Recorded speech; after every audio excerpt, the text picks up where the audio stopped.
11 एप्रिलला तुम्ही पुढची भूमिका जाहीर करणार आहे.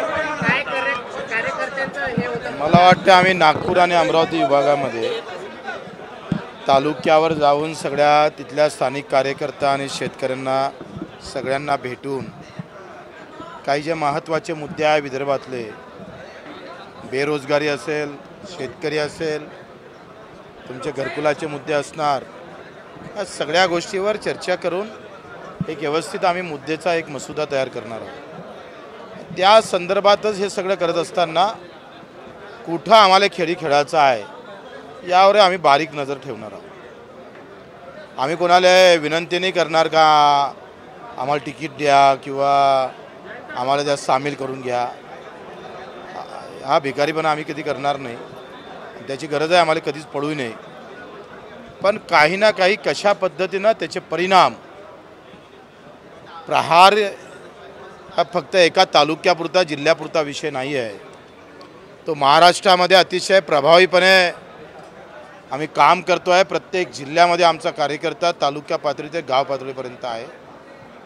हा सगळा विषय घेऊन जे मुद्दे निवडणुकीतले संपले आहे त्या मुद्द्या बाबतीत आम्ही या सगळ्या निवडणुकीमध्ये तो अजेंडा घेऊन आम्ही समोर जाण्याची आमची तयारी आहे. आणि ते 11 एप्रिलला सगळं फायनल महात्मा ज्योतिबा फुले जयंतीच्या दिवशी आम्ही ते सगळं त्याचा पुरा अंतिम निर्णय घेऊन या निवडणुकीची पार्श्वभूमी स्पष्ट करू. राजकुमार पटेल यांना तुम्ही सर्व निर्णय दिले, पण त्यांचं आजचं जे भाषण आहे ते थोडं अतिशय म्हणजे भाजप किंवा सत्ताधाऱ्याच्या विरोधात होतं. तर काय वाटतं? हा निर्णय आम्ही राजकुमारजीकडेच ठेवलेला आहे. आखरी सगळे माहिती देऊन तो अधिकार आणि ते सगळं आम्ही तो अधिकारच त्यांना निर्णय घ्यायचा त्यांच्याकडे देणार आहोत.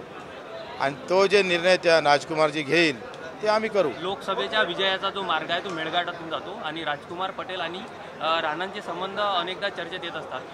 आज तुम्ही जी यांना जबाबदारी दिली तो काही राजकीय चतुरपणाचा एक भाग असू शकतो असं वाटतं का? असं काय याच्यातलं चतुरपणाचं नाही. राजकुमार हमारे दिल में है और हम उनके दिल में है. हम गहरे दोस्त भी है और हमारी पार्टी भी है.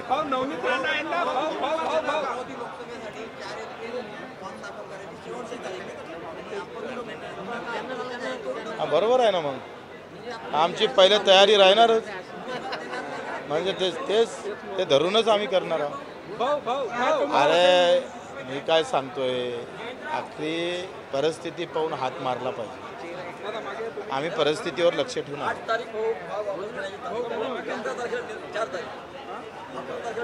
4 तारखेपासून अर्ज भरणं आहे. 8 तारखेला विड्रॉल आहे. लक्षात घ्या. आणि आम्ही आमच्या सगळ्या प्रोसेस करून तुम्हाला काय म्हटलं आहे, निर्णय 11 तारखेला हा सार्वत्रिक जरी असला तर कुठं कशी चाल चालायची त्याला थोडी बंधनं आहे. वैचारिकदृष्ट्या पॅकअप मारलं असं म्हणता येईल का याला? नाही, वैचारिकदृष्ट्या पॅकअप मारलंच नाही. आता तर आम्ही सुरू करणार आहोत लढाई. आता प्रत्येक जिल्ह्यात 29 तारखेला नांदेड त्या मराठवाड्यात आहे, संभाजीनगरला आहे, मुंबईला बैठक आहे, पश्चिम महाराष्ट्र खानदेश पाहू ना. माझं काय म्हणणं आहे, आमचा परिणाम आमचा फटका उमटला पाहिजे.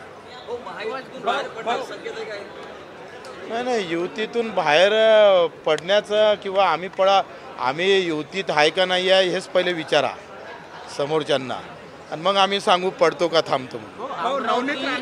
लोकसभेचा प्रश्न आहे. अमरावती लोकसभेमध्ये आनंदराव अडसूळ आता भाजपच्या कार्यालयात जाऊन भेटून आले. प्रमाणपत्र नवनीत राणांचं रद्द होण्याच्या मार्गावर अशी चर्चा आहे. त्यामुळे पर्याय म्हणून भाजप आनंदराव अडसूळला उमेदवारी देण्याची अशी चर्चा सुरू आहे. काय वाटतं? आणि नवनीत राणांचं जे तिकीट आहे ते वेटिंगवर ठेवलं आहे. कुठली चर्चा असू द्या, आम्ही आमच्या मुद्द्यावर कायम राहू. चर्चा कोणाला तिकीट भेटते नाही भेटत हा भाग अलग आहे. आम्ही परिस्थितीवर सगळं लक्ष ठेवून आहोत. व्यवस्थित आम्हाला वाटलं की उतरावं लागतं तेव्हा व्यवस्थित तुम्हाला माहीत पडेल का भाऊ बच्चू कडू आणि प्रहारची एंट्री एकदम सही झालेली आहे, एकदम व्यवस्थित. आठवड्यापूर्वी बच्चू भाऊ आपण असं बोलले होते. मला वाटतं हे सगळ्याच गोष्टी हे जर आम्ही खुल्या केल्या इथं तर मग अर्थच उरणार नाही. मला वाटतं का चुकीची वाट पाहतो आम्ही. काही पक्षाच्या चुका आमचा खासदार बनवू शकतं पण त्यांनी त्या चुका करावं असंच ईश्वरचरणी प्रार्थना करतो. भाजपला इशारा आहे का? आता ते तुम्ही गृहीत धरा कोणाला विचारा.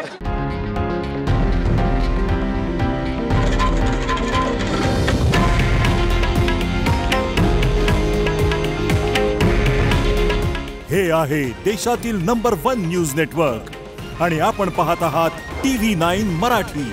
काळजी तुमची, हित महाराष्ट्राचं.